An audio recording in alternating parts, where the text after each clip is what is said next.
Here's what's coming up on today's NFL Daily. Some news and rumors. We've got Aaron Rodgers' uncertainty. Is he going to give up? Is he going to get traded? Play for the Packers? Who knows? Lamar Jackson's future, also murky. More DeAndre Hopkins trade rumors. And another new Tom Brady, Sean Payton pairing, this time in Carolina, per Mike Florio, who likes to push this narrative.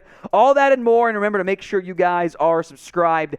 Daily videos multiple times per day here on Chat Sports. Hit that sub button. It's all free when you sub right now. Let's begin with Aaron Rodgers, who said he doesn't really know what he's going to do next season. He did say he doesn't want to be part of a rebuild. And people kind of, I was more surprised by the reaction of, oh, that's newsworthy, than Rodgers, who's 39 years old, saying, I don't want to be part of a rebuild. Of course, why would he? That's not what he's here for. He's here to win games, win another MVP, whatever. Now, the issue for Rodgers is he did regress this year. And his contract, from a structure perspective, is basically a very expensive player option, which we will get into that more in depth here in a little bit. First, what Rodgers had to say, Pat McAfee show. I think no player wants to be part of any type of rebuild. I said that years ago. Reloads are a lot of fun because you feel like you're close, you're a couple guys away. This game is about relationships. It's about the players you play with and count on, even if they don't maybe show up huge in the stat book. Now, speaking of the stat book, not the best results from Rodgers this year. 2020 was vintage peak Aaron Rodgers. 48 touchdowns, 5 interceptions. Wasn't as good in 2021. The numbers regressed, but he was still awesome. He ends up winning NFL MVP. This year, though, shockingly high touch or interception numbers, way higher than what it's been. Not as many touchdowns, not as many yards per attempt, more incompletions. Like, everything was down. And I think that raises concerns for Rodgers, who also said publicly talked about winning the MVP as opposed to being a champion. He said this, I think I can win MVP again in the right situation. Right situation, is that Green Bay or is that somewhere else? I'm not sure. But I don't think you should shut down any opportunity. Like I said during the season, that's got to be both sides actually wanting to work together moving forward. I think there's more conversations to be had. That's pretty blunt from Rodgers. Doors open. Doors open for more trade rumors around Rodgers once again. This time, though, it's much more complicated. His cap hit next year, or this upcoming year, I should say, is very affordable, under $16 million.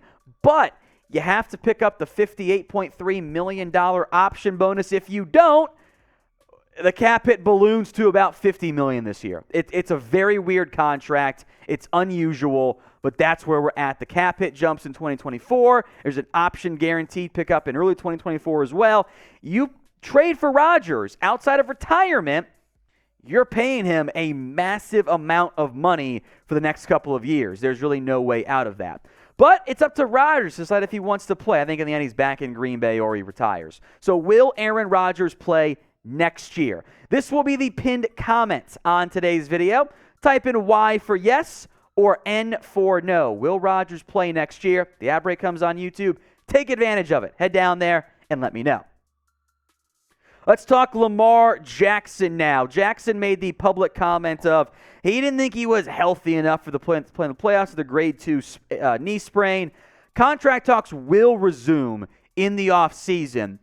But I also think we're at the point you can't rule out anything because the deal is not done. And because there's a long list of teams that would love to pay Lamar Jackson what he wants, which I believe is a fully guaranteed contract, basically the Deshaun Watson deal. Now, the injuries Lamar Jackson has suffered as of late, it's a very valid concern despite very good production. Now, he's missed time the past couple years, missed a decent chunk of time with all the injuries he's battled. But the production, although not quite MVP level production, has been very good. And I think the biggest argument in favor of why the Ravens need Lamar Jackson is look at what happens when it's Tyler Huntley. I'm old enough to remember, should people in the live chat before, NFL media, trade for Huntley, make him a starter.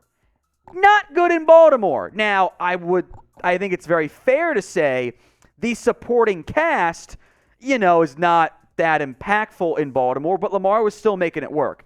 I think that's very important. Now, we'll come back to Lamar more in depth here, but do you know how much your subscriptions really cost? Most Americans think they spend about $80 a month on subscriptions, but the actual total is closer to $200 or more. That's right, you could be wasting hundreds of dollars each month on subscriptions you didn't even know about.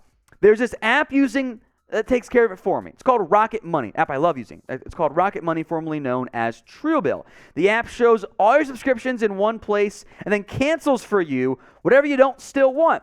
Rocket Money can even find subscriptions you didn't know you were paying for. Yeah. To cancel a subscription, all you have to do is press cancel. That is it. Rocket Money will take care of the rest. No more trying to deal with finding what your password was, forget password, log back in, none of that. They take care of it for you. Head over to rocketmoney.com/NFL Daily. That's rocketmoney.com/NFL Daily. Seriously, folks, it could save you hundreds per year or more. Check it out. Links in the comments section and the description of today's show. Back to Lamar and the cost of what things look like they're going to end up being. It's going to be expensive. And that's how the quarterback market works. Now, I think some teams on this list have regrets. Denver, Kyler Murray, Deshaun Watson. It's what happens. It just happens sometimes. It is the cost of doing business and maintaining the guy you believe to be at least a top 10, top 15 QB, because otherwise, look at the list of the quarterbacks in the playoffs. Outside of Shanahan, common theme on them, and I guess maybe Daniel Jones still too. The big issue is not the average per year for Lamar, it's the guaranteed money. And that's because Deshaun Watson and the Browns messed up the market. They took a massive jump that was significantly more than anyone else has gotten and or will get. Russell Wilson did not get a fully guaranteed deal. I think the Ravens would happily pay Lamar Jackson $170 million guaranteed. You're still off by $60 million. That's a lot of money on a long-term deal. So if they can figure out the guaranteed deal gets done, Lamar appears to be in no rush. He'll do the Kirk Cousins thing, a franchise tag, open market, and see what happens. Now, what will the Ravens do with Lamar Jackson? Type in T for they'll trade him, P for they're just going to pay him and just bite the bullet and get the big deal done, or W for they'll wait and see what else happens. Let me know in the comments. T, P, or W. More trade rumors here. DeAndre Hopkins. Previous reports had said, or at least a report, the Cardinals would trade Hopkins this offseason. That had been communicated to the GM candidates, and that would be a deal that gets done because it seems like Hopkins kind of sort of wants out. Now, owner Michael Bidwell said new GM Monty Ossenfort's going to evaluate that. He's only been in the building a few hours, he said. Doesn't know his way around, so he's going to be working on that in the coming weeks, which it's not a denial. It's not a yes, we're going to trade him. So nothing that has been said makes you think, okay, the deal's, he's saying he's not going anywhere. We'll see. Hopkins has missed time the past 2 years. The PED suspension factoring into part of that there. He was still good despite not having Kyler for an extended period of time. And by the way, pure speculation on my part, I do wonder if in the end Hopkins maybe doesn't want to play for Kyler Murray or with Kyler Murray. I think there might be some issues there. Arizona has thrown a lot at the wide receiver spot. They traded picks for DeAndre Hopkins, a first-round pick for Marquise Brown, a second-round pick on Rondale Moore.